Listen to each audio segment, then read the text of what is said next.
तो चलिए आज के इस एनालिसिस में सीधे मुद्दे पर आते हैं। आज हम YouTube मेटा डेटा के एक बेहद अजीब, बल्कि कहूं तो बिल्कुल सिरपैर के बिना वाले हिस्से का डिसेक्शन करने वाले हैं।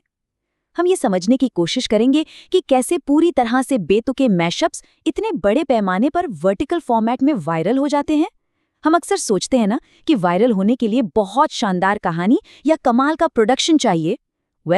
आज का हमारा सोर्स मटेरियल इस सोच को पूरी तरह से पलट कर रख देगा। और इस ट्रेंड को हम दी अब्सर्ड वायरल फिनोमिनन यानी एक बिल्कुल ही बेतुका वायरल ट्रेंड कह सकते हैं।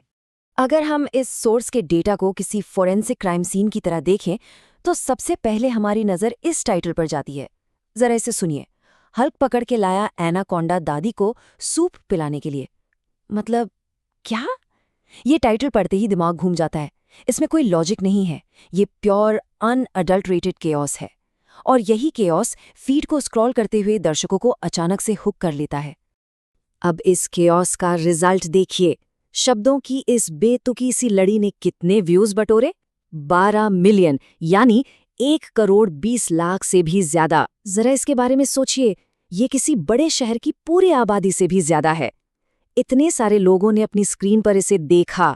ये नंबर चीख चीख कर बताता है कि रेकमेंडेशन एल्गोरिदम को ये कंटेंट कितना पसंद आया है। तो चलिए अब इस टाइटल को थोड़ा डीकंस्ट्रक्ट करते हैं और देखते हैं कि इसके अंदर आखिर ऐसा है क्या।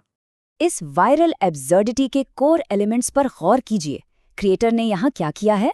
बिल्कुल अलग अलग और अनरिलेटेड कॉन्सेप्ट्स की एक खिचड़ी बना दी है। मार्वल का सुपर हीरो हल्क, एक खतरनाक एनाकोंडा, एक भरोसेमंद फैमिली फिगर यानी दादी, और इन सब के साथ जोड़ दिया एक बिल्कुल ही आम सा काम, सूप पिलाना। सच कहूं तो ये क्लिक्स बटोरने के लिए सबसे बड़ा जाल बिछाने की एक सोची समझी रणनीति है। यहाँ हर एक शब्द अपने आप में एक हाई वॉल्यूम सर्च कीवर्ड है। लेकिन बात सिर्फ व्यूज पर खत्म नहीं होती। चलिए एंगेजमेंट मैट्रिक्स को एनालाइज करते हैं। इन नंबर्स के बीच के स्टैटिस्टिकल कॉन्ट्रास्ट को जरा ध्यान से देखिए। 12 मिलियन से ज्यादा व्यूअर्स, लेकिन लाइक्स सिर्फ 1,16,000। और कमेंट्स देखकर तो आप हैरान रह जाएंगे। सिर्फ 189। जी हाँ, 1 करोड़ 20 लाख व्यूज पर सिर्फ 189 लोगों ने कमेंट करने की जहमत उठाई। बाकी सबने बस इसे देखा और आगे बढ़ गए। ये डेटा वर्टिकल इकोसिस्टम की एक बहुत बड़ी सच्चाई को उजागर करता है। आज के समय में एक बात बिल्कुल तय है। क्रिएटर्स के माइंड में क्लियर होता है कि गिव मी वीडियो 9:16 होना चाहिए।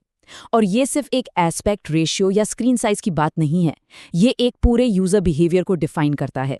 इस फॉर्मेट में लाखों लोग बस तेजी से पैसिव स्क्रॉल करते जाते हैं। कोई बातचीत नहीं, कोई एक्टिव एंगेजमेंट नहीं, बस लगातार वन वे कंजम्पशन।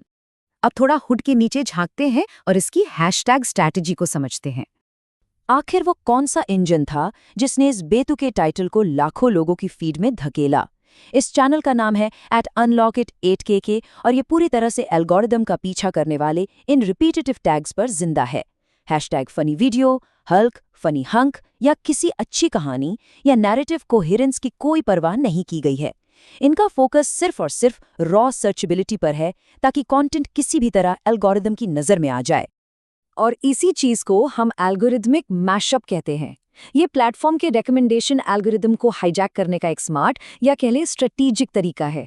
यहाँ unrelated high volume search terms को मिला दिया जाता है। ये कोई ट्रेडिशनल स्टोरी टेलिंग नहीं है दोस्तों। ये एक प्योर नंबर्स गेम है जिसे specifically vertical short form feed के आर्किटेक्चर के लिए ही डिजाइन किया गया है।